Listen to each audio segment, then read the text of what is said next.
सभी बच्चों को नमस्कार।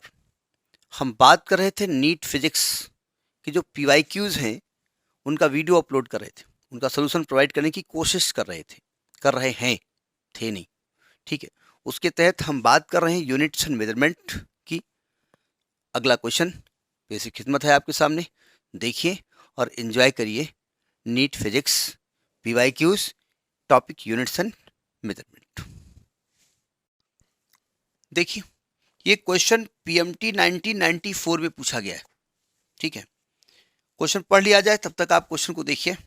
लिखा in a vernier callipers n divisions of vernier scale coincide with n-1 divisions of main scale in which length of one division is millimeter, ठीक है। मतलब मेन स्केल की एक डिवीजन की लेंथ 1 मिलीमीटर है। The least count of instrument should be, ये question book में इतना लिखा हुआ है लेकिन इन सेंटीमीटर आपसे पूछा गया है, मतलब सेंटीमीटर में इसका ऑप्शन पूछा गया कितना होगा, ठीक है। ये स्केल मिलीमीटर में है और आपसे ऑप्शन पूछा गया सेंटीमीटर में। देखो ध्यान से, हमने लीस्ट काउंट, इसके पहले भी क्वेश्चन आया है, लीस्ट काउंट निकालने के दो फॉर्मूले बताए गए थे।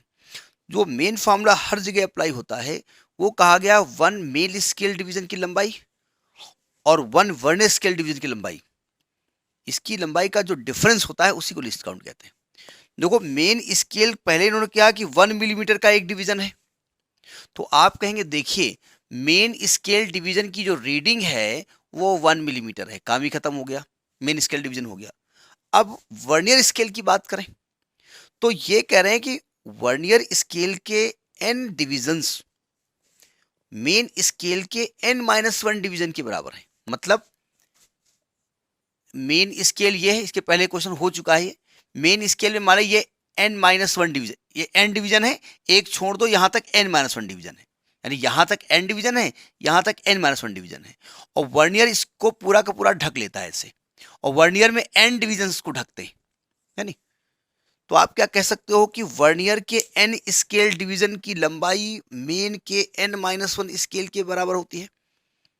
भाई आपकी 49 चीजों को हम ढक लें, हमारी 50 चीजें ढक रही हैं, आपने 49 चीजें ऐसे रख दी मेन स्केल में और हमने अपनी सब चीजें उसमें रख दी और पूरी ढक गई, लेकिन हमारी चीजें 50 उसमें थी, तो हम कहेंगे कि हमारे 50 चीजों की लंबाई आपके 49 चीजों के बराबर है।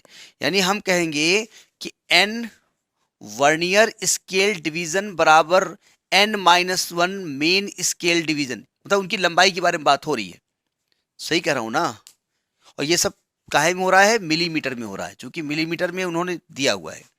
तो वन वर्नियर स्केल डिवीजन की लंबाई क्या होगी, n-1 अपान n मेन स्केल डिवीजन की। तो लीस्ट काउंट का फार्मूला क्या होता है, 1 main scale division -1 vernier scale division, ये हमने फॉर्मूला पढ़ा है। ये फॉर्मूला वो वाला है जो हमने कहा था हर जगह अप्लाई होता है ना। तो मेन स्केल डिवीजन की लंबाई 1 है और वर्नियर स्केल की n-1 अपान n है, तो जब एलसीएम लोगे तो n-n प्लस 1 अपान n बोले तो 1 अपान n मिलीमीटर, क्योंकि मिलीमीटर वैल्यू थी, तो ये आंसर हो गया। लेकिन क्वेश्चन में आपसे सेंटीमीटर पूछा गया है, तो मिलीमीटर को सेंटीमीटर में कन्वर्ट करने के लिए 10 से डिवाइड करेंगे तो ये 1 अपान 10n सेंटीमीटर आ जाएगा, ठीक है। तो this was the question in, कब का है क्वेश्चन, पीएमटी 1994, ये पीएमटी 1994 का है, ये पूछा गया है। और आपका जो ऑप्शन इसमें करेक्ट है that option is C, C option correct है। थोड़ा सा पिक्चर जो हमने लगाई उसमें ओवर राइटिंग की है हमने, क्योंकि बड़ा वो बहुत लाइट लिखा था और उसमें इन सेंटीमीटर नहीं लिखा हुआ है, जबकि क्वेश्चन आया था कि सेंटीमीटर में इसकी लंबाई क्या होगी, ठीक है। तो this was the question, enjoy it, next video, thank you.